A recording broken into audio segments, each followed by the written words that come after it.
Well, yesterday I did this story. It's the story of how Amazon had to change their logo because it looked too much like Hitler, the new one did. Here's a quick little reminder. This is the old Amazon logo. Back in January, they changed it to this puppy. People started saying that that looks like a Happy Mouth with a Hitler mustache. They were comparing it to Hitler. And like I said, at first I'm looking at this thing like, I don't think so. That doesn't look Hitler-y to me. But hold on. This is Jerome, the Area 51 alien. And now, what do you think? It is a little Hitler-y. So that was the whole story. Their new logo looked a little too much like Hitler's mouth, so they ended up changing it. And I just thought it was really funny, because I think it's funny anytime Jeff Bezos has to admit he was wrong. It is delicious. He's fine. He'll survive. He won't. My ridicule means nothing to Jeff Bezos. I am a nobody. I am a peasant. I mean nothing to Jeff Bezos, so trust me, the criticism doesn't hurt. Well, Jeff Bezos isn't apparently the only one that I possibly offended with that joke, because I quickly got some trolls in the comments. Take a look at this guy. I mean, I'm not expecting you to read all of that, but I just like the very last line of, "Stop taking the blue pill." Oh yeah. These guys are upset about cancel culture. Here are a couple more of them from there, and none of them were particularly mean, just irritating more than anything. Here's this guy. He says, "Who sits around looking for this kind of crap? I would love to meet that person," which is fair, because yeah, who has as much free time as I do? I get that. And I didn't think that one was particularly rude.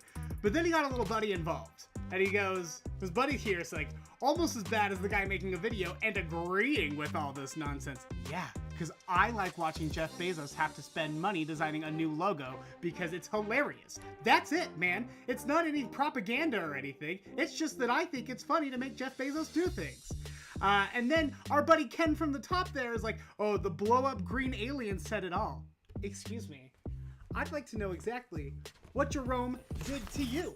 And you should know, Mr. Man, he's a genuine Area 51 alien, which means that he's probably venomous and he knows where you live. So just remember that next time you try to insult Jerome, all right?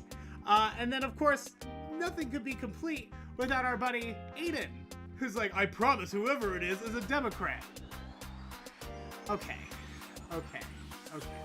And normally I don't like to talk about these kind of things. It's a little heavy for what we do on Nightcap with Nightcat. But realistically, I think it's time we talk a little bit about it. This whole cancel culture idea is ridiculous. That's what they're claiming. They're claiming I was excited that Amazon had to cancel their logo unrolling because somebody might be offended by it. It's just ridiculous, because that's not what cancel culture is. Cancel culture is usually known as boycotting. It's where you say, hey, because you, company, decided to do that thing that I don't like, I'm not going to spend my money with you. It's a normal thing that's been happening forever. And guess what? Companies get to decide whether or not they change the thing. So the person who's upset isn't canceling anything. It's the company who's making a better decision for more money. You know what that's called? That's called the free market. The free market is who you should be upset at about cancel culture. But look, I get it. Things are different. Things have changed. There are certain things that we can't say and do that even 10 years ago, we all thought were okay. And just because white people are just now realizing certain things are racist, or just because right now some straight people are realizing that some things are homophobic or transphobic that they didn't know before, doesn't mean that those things haven't always been racist and transphobic and homophobic, etc. All right? Those things have always existed. They're just now enough of us saying, hey, we don't like it, you gotta stop, and these companies are like, yeah, all right, cool. But again, I understand things are changing fast for you, and you might need a safe space from all these safe spaces, because the safe space is infringing on my First Amendment. Okay. So I thought we would do something for you tonight, special proud warrior out there, fighting against all odds to be able to say whatever you want, whenever you want to say it, as if you can't do that already without getting put in jail. Here's the thing, these people are upset by something new already. Just like within the last week, it has been Mr. Potato Head and Dr. Seuss. In case you missed those stories, Mr. Potato Head, Hasbro announced that the Potato Head line would be called Potato Head, not Mr. Potato Head anymore. So all these conservatives wrote all these articles and op-eds all about how they're changing our history because we can't call him Mr. Potato Head anymore. And then Dr. Seuss, on his birthday, they released a list of books that, you know, are racist. There's some racism in there. I found out that the hard way when I was reading at a school, and I was reading If I Ran the Zoo, and they talked about the slanty-eyed folks. That was really cute to find out in front of elementary schoolers. So Dr. Seuss has said we're going to cease publication of these books. So these people are upset that Dr. Seuss is getting canceled because of political correctness. Well, guess what? Neither of those things actually happened. Hasbro is going to keep Mr. Potato Head. Mr. Potato Head, Mrs. Potato Head, they're not going anywhere. They're just changing the name of the brand to Potato Head because there's a lot of things that go under there. Again, a business decision. And then Dr. Seuss over here, they didn't say the government, Big Brother, was going to come in and burn all of your Cat in the Hat books. All they said is, we're going to stop publishing these titles.